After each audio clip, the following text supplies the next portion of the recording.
Hey, how y'all doing today? I'm going to show you about volunteers, using volunteers in your vegetable garden. Check this out. First up, all that feather celosia.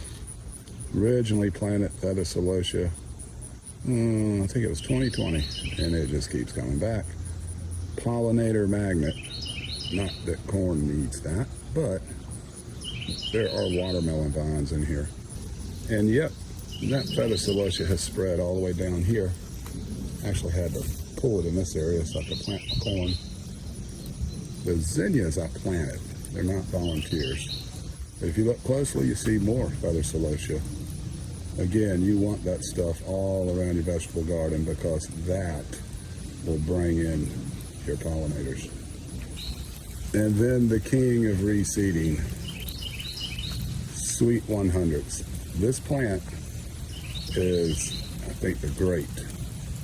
The mother was 2019, and she reseeded. I do this on purpose, by the way.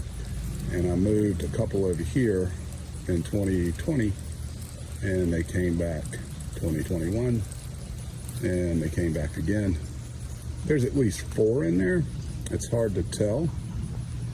A lot of different ground covers in this area, including the grass that I got to get out of there. But there's at least 4, possibly 5. And we will be covered up, obviously, in cherry tomatoes. So there you go. Feather celosia, cherry tomatoes. Get it going. You never have to buy that seed again.